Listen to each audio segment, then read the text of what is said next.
Bien qu'étant un organe doué d'automatisme, le cœur est parcouru de fibres nerveuses appartenant au système nerveux autonome, dont l'une des missions est de réguler sa fréquence de battement de façon non volontaire.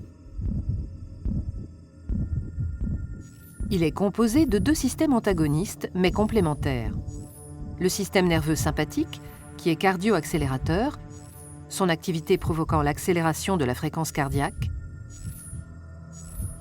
et le système nerveux parasympathique, qui lui est cardiomodérateur. L'activité de ces systèmes n'est jamais nulle.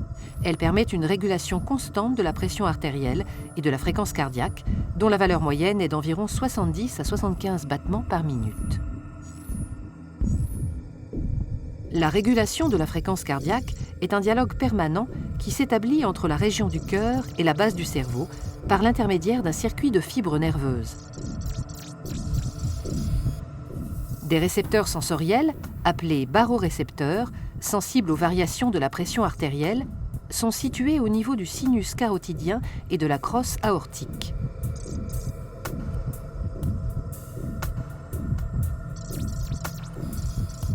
Au repos, l'activité cardio-modératrice l'emporte sur l'activité cardio-accélératrice.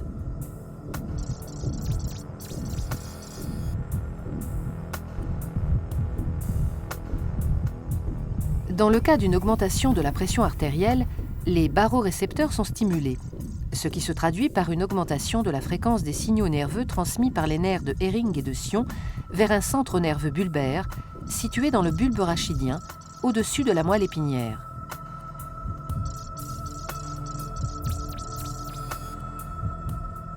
Ce dernier élabore une réponse adaptée en augmentant l'activité des nerfs parasympathiques et en diminuant celle des nerfs sympathiques. Le ralentissement du cœur se fait par la libération d'un neurotransmetteur, l'acétylcholine, sécrété par le système nerveux parasympathique. En conséquence, fréquence et débit cardiaque diminuent, ce qui abaisse la pression artérielle en la ramenant à sa valeur normale.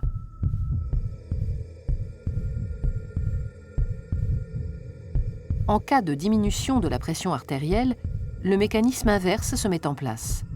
La fréquence des signaux transmis par les nerfs de Hering et de Sion vers le centre nerveux bulbaire est réduite.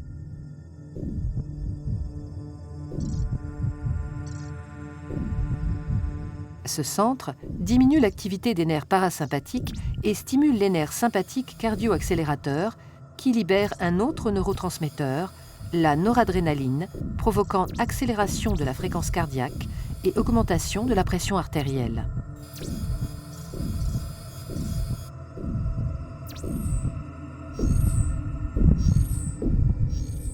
Ces mécanismes constituent une boucle de régulation qui contribue à maintenir la pression artérielle dans d'étroites limites autour d'une valeur de référence.